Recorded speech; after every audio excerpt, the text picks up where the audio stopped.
Continuing the statewide momentum of social welfare outreach, Chief Minister Dr. Manik Saha participated in a winter garment distribution ceremony today at Ward number 40 of the AMC. The event is part of a series of initiatives organized by local administrative bodies and social organizations to ensure that vulnerable families are protected against the ongoing winter season.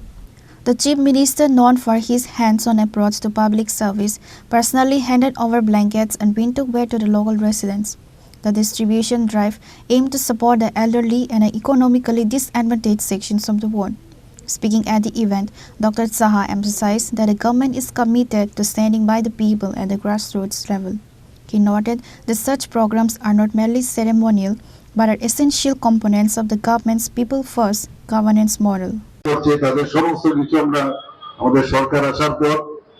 আমি যখন মুখ্যমন্ত্রী হই তাদের জন্য মুকুব করে দিয়েছি কোন রকম এডমিশন ফি বা কোন রকম এক্সামিনেশন ফি কোন ধরনের যাতে না দিতে হয়, অর্থাৎ মেয়েরা যাতে তাদের গ্রস এনরোলমেন্ট রোল যেটা সেটা যাতে আরো বাড়ে এবং যেমন চিন্তা তাতে কিন্তু কাজ করলো। আজকে কিন্তু কলেজ লেভেলে অনেকে আছে এই বেতন ঠিকভাবে দিতে পারে না, তো ড্রপ আউট হতো, এখন বিনা পয়সায় তারা সেখানে কলেজে যেতে পারছে। তারা আমাদের ভবিষ্যৎ।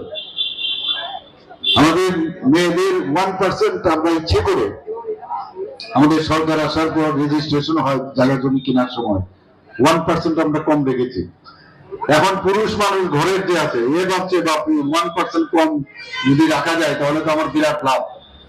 তো বাধ্য হয়ে সে তার মিসেসের নামে মেয়ের নামে সে জায়গাটা কিনতে হয়।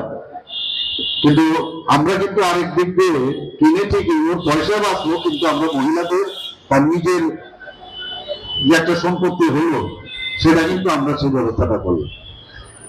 আমাদের সরকারের যতগুলো গভর্নমেন্টের স্টল তৈরি হয় তার 50% মহিলাদের জন্য আমরা রিজার্ভেশন রেখেছি। মহিলাদের 33%, প্রথমে 10% আমরা শুরু করেছিলাম, পরবর্তী সময় আমরা 33% মহিলাদের জন্য সার্ভিসের ক্ষেত্রে সেখানে আমরা কিন্তু রিজার্ভেশন রেখেছি। আমরা বিভিন্ন যে আমাদের 7টা ডিস্ট্রিক্ট আছে এর মধ্যে 8টা জায়গায় মহিলা থানা আমরা করেছি। ওয়েস্ট ডিস্ট্রিক্ট সবচেয়ে বড়, এর জন্য 2টো থানা এখানে করেছি এবং সম্পূর্ণ মহিলা দ্বারা নিয়ন্ত্রিত। অনেক সময় আছে পুরুষ যারা অফিসার আছেন পুলিশে তাদের কাছে অনেক সময় অনেক কিছু মন খুলে বলতে পারেন না, তার জন্য আমরা এই 8টা যে ডিস্ট্রিক্ট আছে এর মধ্যে 9টা পুলিশ দ্বারা নিয়ন্ত্রিত আমাদের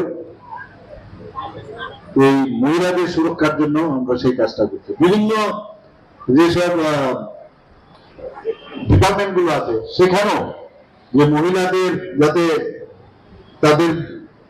হয়রানি না হতে হয়, সেক্সুয়াল হ্যারাসমেন্ট যাতে না হয় তার জন্য কমিটিও সেখানে বানানো হয়েছে। সাব ডিভিশনাল লেভেলে, ডিস্ট্রিক্ট লেভেলে বিভিন্ন ডিপার্টমেন্টও করেছি। মহিলাদের সুরক্ষার জন্য আমরা তাদের মডেস্টি ঠিক রাখার জন্য আমরা বিভিন্ন জায়গায় পিঙ্ক টয়লেটের উপর ব্যবস্থা করেছি। এরকম অসংখ্য ব্যবস্থা আমরা মহিলাদের জন্য করছি। আমরা চাই যে যেটা এখানেও কিন্তু অ্যাপ্লিকেবল, মাননীয় প্রধানমন্ত্রী যে বলছেন যে সবকা সাথ সবকা বিকাশ বিশ্বাস আর তার প্রয়াস, অর্থাৎ মহিলাদেরকে কোনো অবস্থায় ডাউনওয়ার্ডস রাখতে হবে না, তাদেরকেও সমানে রাখতে হবে। যে কারণে আমাদের আজকে দেখা যাচ্ছে মহিলাদের আর্থসামাজিক উন্নয়ন খুব ইম্পর্টেন্ট। আজকে প্রায় 5 লাখের মতো মহিলারা আজকে এসএইচজি গ্রুপের মধ্যে সেলফ হেল্প গ্রুপের সাথে যুক্ত হয়েছে। আগে আমাদের সরকার আসার আগে মাত্র 4 থেকে 5,000 সেলফ হেল্প গ্রুপ ছিল, আর এখন আমাদের 56,000 হয়েছে, বিভিন্ন ফেডারেশন হয়েছে। তো সেইভাবে প্রায় 5 লাখের মতো মহিলারা আজকে গ্রামে গঞ্জে গেলে আপনারা দেখতে পাবেন। মেয়েরা যারা ক্লাস 9-এ পড়ে তাদেরকে আমরা বাইসাইকেল বিনা পয়সা দেওয়ার ব্যবস্থা করছি। আমরা 12 ক্লাস যারা পাস করেছে প্রায় 140 জনের মতো তাদেরকে বিনা পয়সায় মেয়েদের আমরা স্কুটি দিয়েছি। আমরা এই যে সব মিলে একটা মহল এখন তৈরি হয়েছে যে কাউকে দাবিয়ে আমাদের সমাজ যেন গঠন না হয়। সমাজে এতে করে মহিলাদের মধ্যে যখনই কনফিডেন্স ডেভেলপ করবে, আমি যখনই বিভিন্ন জায়গায় সারা ত্রিপুরাতে আমি ঘুরি সেখানে যখন আমি যাই মহিলাদের সংখ্যা কিন্তু সবচেয়ে বেশি, এবং এটা একটা সামাজিক পরিবর্তন। Alongside the Chief Minister, the event saw the participation of local councillors, social activists and senior members of the municipal administration. Reported by Pranav from Agartala, Chini Khora.